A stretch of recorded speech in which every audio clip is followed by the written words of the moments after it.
Welcome to Learn Medicine Online. In this video, we'll explore the different types of cells that make up the respiratory epithelium. Before we jump into the individual cells, let us first understand the protective mucus layer which is present just above the respiratory epithelium. A respiratory epithelium is lined by two layered mucus barrier. So what you can see here, the dark green one, no, that is called as gel layer. It is the outermost layer of mucus. Just below the gel layer, we have what is called sol layer. Like sol is like solution or it's also called as periciliary layer because this sol layer, the lighter shade which is present just below the dark green line here is what demonstrates your sol layer. Gel layer and sol layer, these are the two layers of mucus. Gel layer, if you see, it is thick and sticky, and this is what traps the dust, pathogens and allergens. Just below that, what you are seeing, the lighter one, is the sol layer. This is slightly thinner and a less viscous watery layer, just where the cilia are present, right? So this is also called as periciliary layer, and both of these layers together provides mucociliary clearance, because the whatever the pathogens come, that will be trapped in the gel layer, and whenever the cilia beats, it will be moved towards the upper respiratory tract and it will be spit out. Now, the different types of the cells, if you observe in the respiratory epithelium, first one would be your ciliated cell, also called as it's a normal respiratory epithelial cell. Now, these cells are abundant. Remember, throughout the respiratory tract, it is mainly your epithelial cells, and they are covered with a hair-like structures called cilia.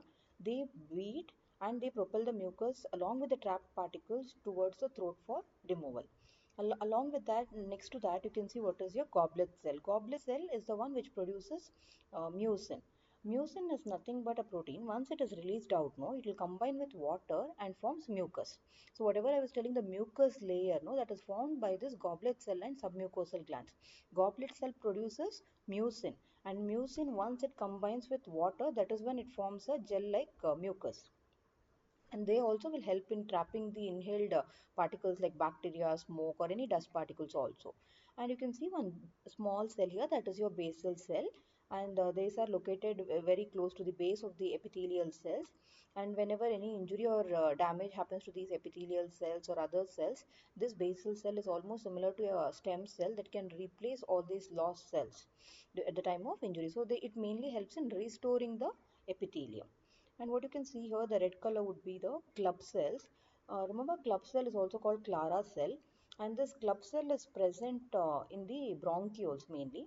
These are actually like a dome-shaped cell. They don't have any cilia, but what they perform is it releases some protective proteins. Okay, one example would be CC16, and that will metabolize airborne toxins using the enzyme cytochrome P450 enzymes, and this is also mainly required for epithelial repair and regeneration. So just remember, club cell releases some proteins, and that can directly, or enzymes which can directly destroy the toxins.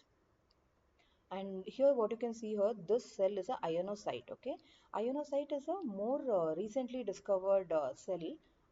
Actually, they make like very few ionocytes are found. Okay, like 1% of all the airway epithelial cells would be your ionocytes.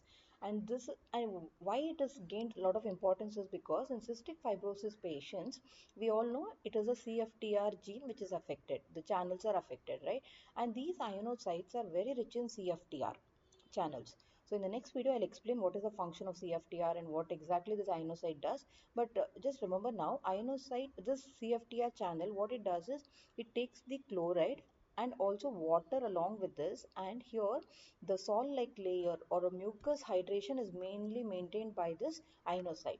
As of now, remember, ionocyte has lot of, or these are the cells which are rich in CFTR proteins on the surface. And here in the end, you can see a cell. This cell is called a tough cell or a brush cell. This what you're seeing on the top is not a villi as you see here. The cilia, it is not a cilia. These are all microvilli what you are seeing in the brush cells. These are tough cells. Since they have lot of microvilli, they are called as brush cells. And this function of this tough cell is actually to respond to chemical irritant. For example, some chemical irritant has been trapped in the mucus. It will be detected by this tough cells and it will release so many interleukins which will activate the immune response in the submucosa.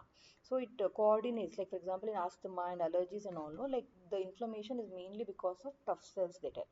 And also you can see here one neuroendocrine cells. These are also called pulmonary neuroendocrine cells. These are slightly rare, okay, but they secrete neuropeptides like serotonin and also some amount of bombesin in response to very low oxygen or any mechanical stretch in the respiratory epithelium. All this will this cell is believed to help in during the time of lung development, you know, because this cell will help us in identifying or helps in proper branching out or growth of the airways. That is the main function of this neuroendocrine cell here. So I think all the cells we have covered here. Hope you have understood. Just to recap it, the outermost layer is a gel-like mucus, and beneath that we have a sol-like mucus. That is nothing but slightly a watery consistency of the mucus is because of more hydration of this zone of the mucus. First layer will only trap the particles, and this the sol layer will help in propelling all these contents above because the cilia is embedded within the sol layer of mucus. And what you see here is mainly the epithelial cells or the uh, ciliary cell. This is the goblet cell which produces mucin, and we have a ionocyte which is very rich in CFTR proteins. Club cell will produce some enzymes or proteins that will directly destroy any airborne toxins, just like that. Neuroendocrine cell mainly helps in proper branching out or lung development, and also produces serotonin, so it also regulates some amount of immune response. This stuff cell or a brush cell also, this also releases like any allergen. If it is present, this will detect that and it will start the immune response in the submucosal region. Basal cell will give rise to all these type of cells at the time of if there is any airway injury.